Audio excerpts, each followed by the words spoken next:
अस्सलाम वालेकुम जी। आप मुझे जानते हैं, मेरा नाम डॉक्टर रियाजुद्दीन है। मैं अल्टरनेटिव मेडिसिन में काम करता हूँ।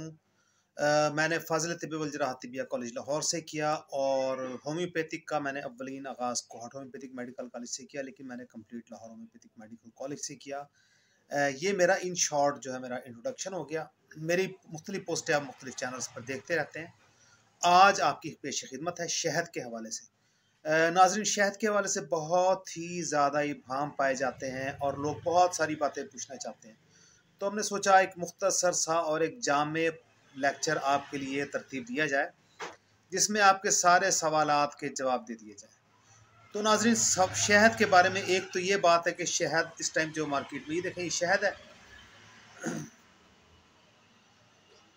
अच्छा, अगर इससे थोड़ा सा हटकर रंग से मिलेगा तो वो भी शहद ही होगा।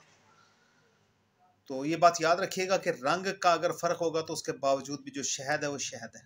अच्छा, अब बात हो गई शहद कितनी अक़साम का। तो मैं मज़ाक़न एक बात किया करता हूँ, मैं अब अर्ज़ करता हूँ कि शहद बुनियादी तौर पर दो किस्म का, एक ख़ालिस और एक नाख़ालिस।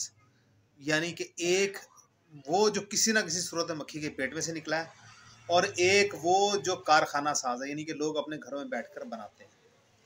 अब क्योंकि घरों में बैठ के बनाने वाला ज़्यादा बिकता है, तो इसलिए हम उसका जिक्र नहीं करते, क्योंकि वो दो नंबर ही है और दो नंबर कभी बनना बंद ही नहीं हो सकता। हम बात करेंगे कुदरती शहद के हवाले से।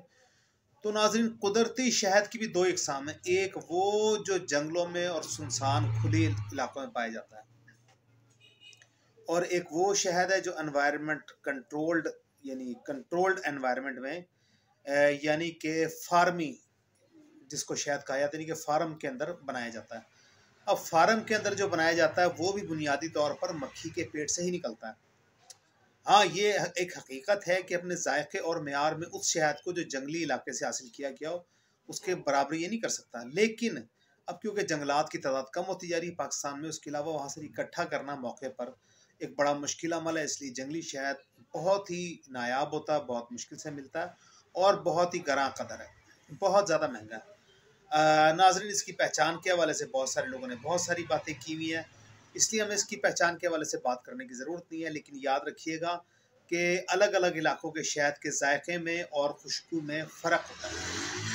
मिसाल के तौर पर अगर आप सकिया के इलाके से शहद हासिल करते हैं, जहाँ पर गुलाब के फूल हैं, फूलों के फार्म हैं, तो यकीनन उस शहद को जो भी आपको बेचेगा वो गुलाब का शहद कहकर बेचेगा। अब ज़ाहिर है उसमें गुलाब तो शामिल नहीं है, लेकिन इसका मतलब ये है कि ये उस मौसम का शहद है जब गुलाब के फूल अपने अरूज पर थे। इसी तरह माल्टे का शहद जो फरवरी मार्च में आता है, आजकल आ जाएगा, उसको माल्टे का शहद इसलिए कहा जाता है क्योंकि ये माल्टे के फूलों के सीज़न में आता है। इसी तरह फुलाई का जो शहद है वो भी इसी तरह फुलाई के मौसम में आता है।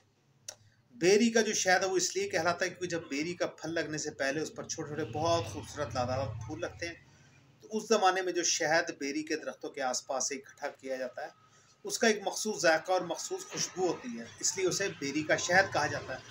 उम्मीद है आपको मेरी बात समझ आ गई। अच्छा, अब इसके बात करते हैं मिजाज के ऊपर। तो इसके मिजाज के ऊपर थोड़ा सा इख्तलाफ है, लेकिन एक बात पर सब मुत्तफिक हैं कि इसका मिजाज गर्म खुश्क है। अब कौन से दर्जे में गर्म और कौन से में खुश्क है, ये इख्तलाफ वाली बात है, और इख्तलाफ राय से ही इल्म आगे बढ़ता है। अब हम आगे चलते हैं इसके इस्तेमाल के ऊपर। तो आप यकीन रखिए कि मुनफिस बलगम है। मुनफिस का मतलब क्या, तो थूकना, यानी कि मुंह के ज़रिए फेफड़ों से बलगम को खारिज करवाता है। अमूमी सेहतियाबी हासिल करने के लिए भी हमने देखा है कि शहद बहुत ही शानदार और बहुत ही उम्दा चीज़ है। सिर्फ यह है कि शहद खालिस हो, यानी कि या वो फार्मी हो या वो जंगली हो, लेकिन मक्खी के पेट से निकला हुआ किसी कारखाने में बना हुआ दो नंबर शहद ना हो।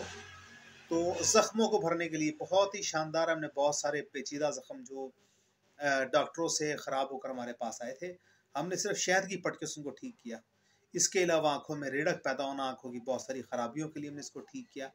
कैंसर के मरीज़ों को जिनके अंदर ग़िज़ाइयत की बहुत शदीद कमी हो जाती है, उनको हमने शहद पर इक्तफ़ा कराया कुछ वक्त के लिए, और अल्हम्दुलिल्लाह सिवाय आयरन के शहद ने हर ज़रूरत और कमी को पूरा किया, क्योंकि आयरन और कैल्शियम की मकदार मरीज़ों में पूरी नहीं हो सकी थी, और सीरम कैल्शियम और सीरम आयरन के टेस्टों में उनमें डेफिशिएंसी निकली, जिसके लिए बाद में बहरहाल हमने कुछ काम किया और अल्हम्दुलिल्लाह वो मसाइल भी हल हो गए।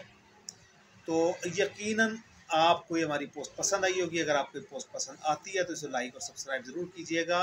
दुआ में याद रखिएगा। अस्सलाम वालेकुम व रहमतुल्लाहि व बरकातहू।